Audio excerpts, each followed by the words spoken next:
Hello fam! Welcome back to another vlog. So sa vlog na ito, isi-share ko na sa inyo ang naging itinerary natin sa Shanghai and kung magkano ang nagastos natin doon. So if you want to know more, please keep on watching. So nagstay tayo fam sa Shanghai for 6 days kasama na yung biyahe natin papunta and yung biyahe natin pauwi. Kung matagal na kayo sa channel na ito and matagal na kayong fam, alam nyo na yung type ng vlog na ito. Isi-share ko fam sa screen yung mga expenses natin tapos i-discuss ko in detail kung magkano yung mga nagastos natin. So sa pre-departure expenses, naka-peso pa ito. So, nandito yung flight natin. Manila to Shanghai is 8034. Ito fam, nabuka ito sa Cebu Pacific and kumuha ako ng Ceb Flexi option. Kasi as I've shared sa visa application vlog natin, kailangan nating magpasa ng ticket, 'di ba? Doon sa CVAC. And yung option is magbubuka talaga sa mga airlines and then piliin mo yung may cancellation option, 'di ba? So, yung Cebu Pacific, meron siyang tinatawag na Ceb Flexi. So, yun yung pinili ko para may option ako kung sakaling ma-deny tayo ng visa. Next naman, Shanghai to Manila, ang nabukong flight is with China Eastern kasi yun yung airline na may flight nung araw nung uwi ko, no? Yung Ceb pa kasi hindi daily yung flight sa Shanghai. So, ang flight natin with China Eastern is 7,260. Next, sa pre-departure expenses natin is yung G Hotel. Ang binayad natin is 23,500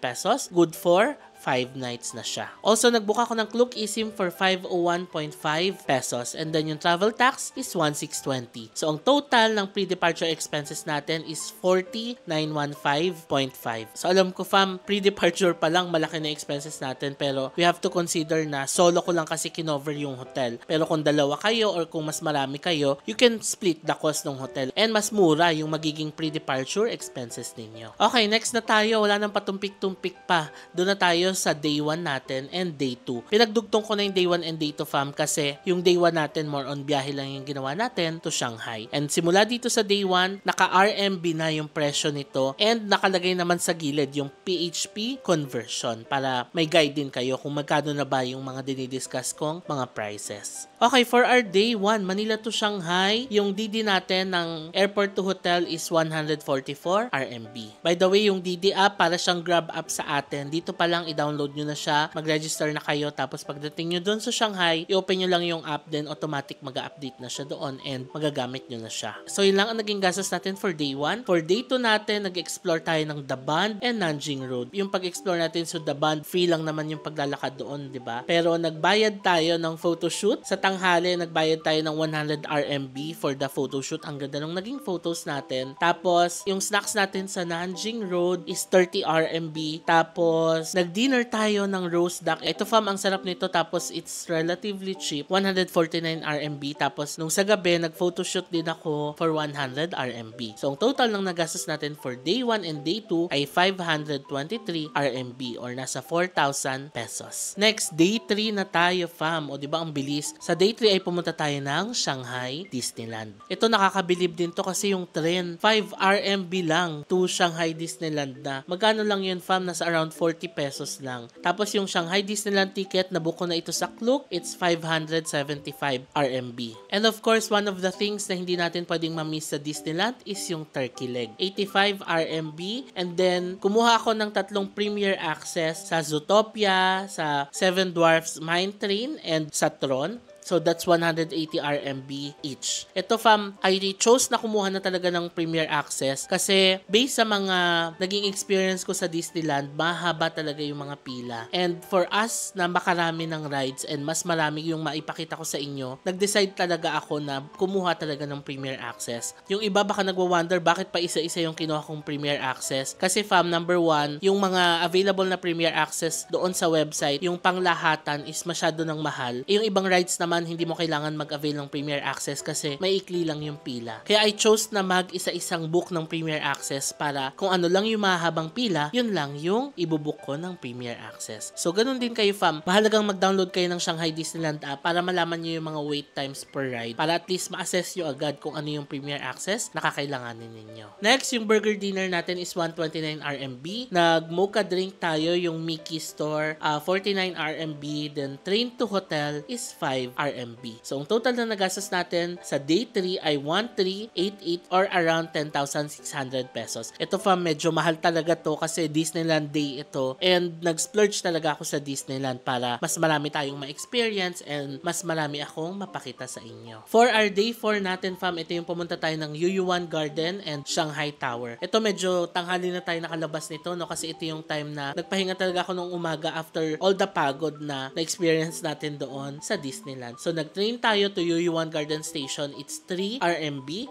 Tapos yung U Garden ticket na nabook natin sa Klook, it's 29.74 RMB. And then nag-explore tayo ng U Garden Bazaar for free. Ito yung naglakad tayo sa bazaar. Napakaganda dito fam kasi feel na feel mo talaga na nasa China ka dito sa U Garden Bazaar. Ang daming mga shops, ang daming mga gold shops din, artsy shops, cafe, restaurants, marami. Pasalubong centers, marami doon. Next is yung steamed bun. Ito yung Nancyang steamed bun na super sarap fam. Alam nyo, ito na yung pinakamasarap na xiaolongbao na nakain ko dito sa U Garden and apparently Michelin Bib Gourmand din pala itong Nancyang steamed bun doon sa Shanghai, no? Kaya ang sarap-sarap talaga niya, no? So kung pupunta kayo doon, try nyo ito fam. After nyan is nag-ride lang ulit ako ng DD to Shanghai Tower for 14.5 RMB and then yung Shanghai Tower ticket natin is nabook ko rin sa Klook for 272.25 RMB.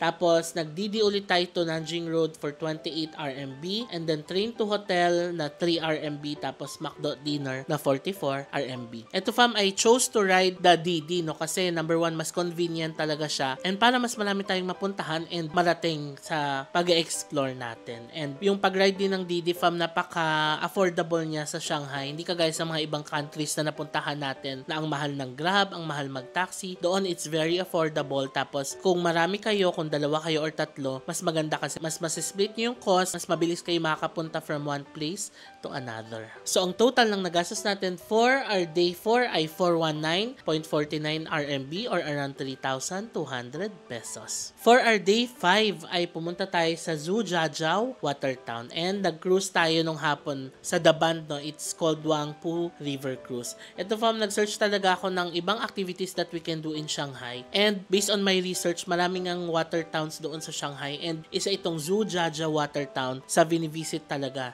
ng mga tourists doon sa Shanghai. So, nag-breakfast tayo sa McDo ng congee and coffee. It's 33 RMB. Nag-train tayo to Zhujiajiao for 8 RMB. Ito, bumilib talaga ako dito fam kasi for just 8 RMB or 60 pesos for 1.5 train ride, ang mura na niya, diba? Tapos, nabanggit ko sa vlog, parang nasa 47 kilometers yung binyahe. Malayo talaga siya pero ang mura lang nung pamasahe. Next is nag-trike tayo, papasok ng Watertown, it's 30 RMB. And nag-boat tayo for the experience, it's 300 RMB. Ito fam, medyo mahal ito. Pero, nasabi ko nga sa vlog, diba, na ganun talaga kasi solo traveler tayo. Sometimes we really have to cover the cost nung pang-grupo. Kasi that's the only way para ma-experience natin yung boat ride doon. So, itong boat ride na to, good for 6 packs na ito. So, kung 6 kayo, split the cost lang. So, kung marami kayo, mas maganda kasi mas split nyo yung cost. Ito fam, ang ganda nung boat ride natin, no? And after nung boat ride, saka tayo naglakad pabalik. Yung braised pork na kinain natin is 5 RMB. Napakasarap din ito. Yung matchang, ang tawag pala doon ay Zongzi and it's 12 RMB. Ang sarap din nito fam. #JM recommends. Next is nag-try tayo ng Green Life with Matcha for 21 RMB and then nag-train tayo pabalik ng Yuyuan Garden Station for 8 RMB. After that fam, pumunta na tayo ng Wangpu River Cruise. Nag-DD ulit tayo to Shili Upu Wharf for 14 RMB and then yung River Cruise ticket natin is nabili natin doon for 150 RMB but this one you can also book on Klook. Nag-dinner tayo sa Jiajiatangbao for 64 RMB and nag-DD tayo to hotel for 14 RMB.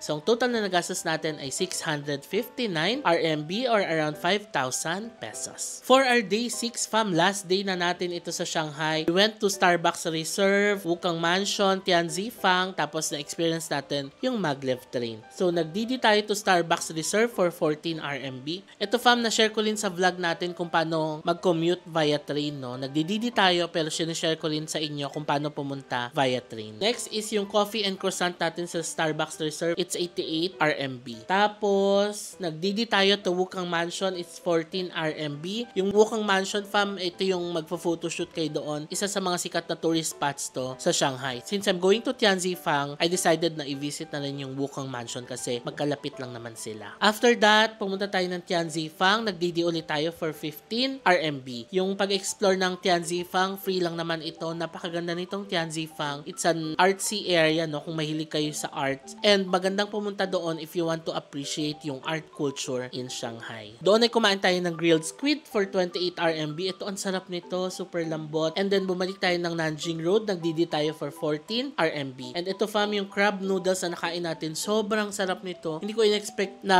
super sarap pala kasi sobrang random, nakita lang natin siya doon tapos doon na tayo kumain, diba? And yeah, super sarap. After that, bumalik lang tayo ng hotel, naglakad lang ako and nag-ayos ng gamit. And then nagdidi tayo to Longyang Station kasi doon tayo sasakay ng maglev train, no? So that's 14 RMB. Tapos yung maglev train natin to Pudong Airport is 40 RMB.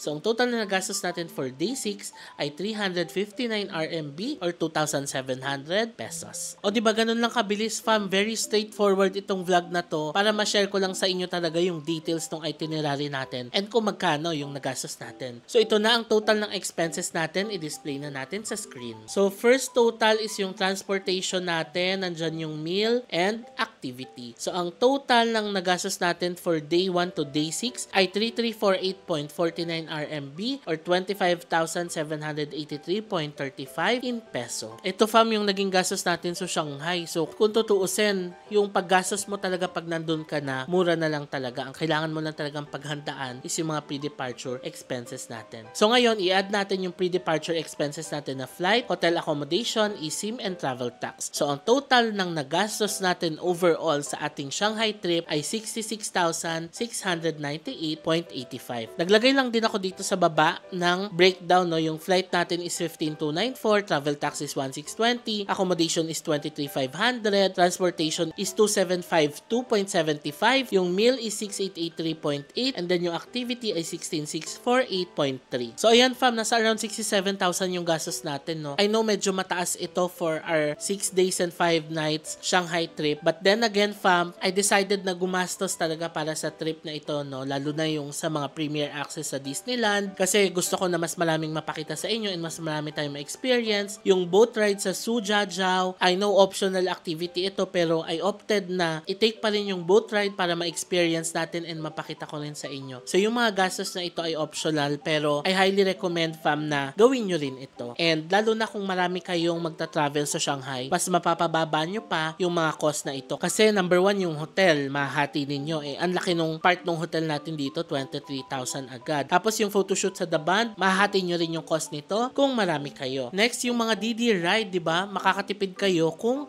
mas marami kayong sasakay. Tapos yung sa Watertown, yung pag-avail ng boat, mas makakatipid din kayo dito kung marami kayo, di ba? Tapos yung mga food, di ba? Pwede kayo mag-share para sa mga food para mas makatipid. Pero yeah, at least nilatag ko na sa inyo lahat ng naging expenses natin, fam. Ito, pwede nyo ring sundin yung itinerary na ito kung gusto nyo ring masulit yung trip nyo sa Shanghai. Pwede nyo ring isave ito, fam, and pwede nyo i-tweak, no? Based doon sa kung ilang persons kayong magta-travel, ano yung mga trip na activities ninyo, ano yung mga food na gusto nyong i-try, and ano yung mga transportation na gusto nyong i-take. Pero at least, fam, ngayon may idea na kayo kung magkano yung kailangan nyong i-prepare kung gusto nyo ring gawin itong mga activities na ito and kung gusto nyo ring matry yung mga food na tinry natin dito. So yeah, that's it for this vlog. Sana nakakuha kayo ng magandang information about this vlog and i-share ko naman na lahat ng details, no, from the itinerary, ano yung mga sinakyan natin, food na tinry natin, ano yung mga activities na ginawa natin, pati lahat-lahat ng expenses, fam, na i-share ko na dito. Again, you can use this as your guide sa pagpaplano ng mga Shanghai trips ninyo. Pwede nyong i-tweak ito, pwede kayo magbawas and magdagdag ng mga itineraries and para makompute nyo rin yung mga magiging expenses ninyo if you're also planning to go to Shanghai. So that's it fam for this vlog. Again, maraming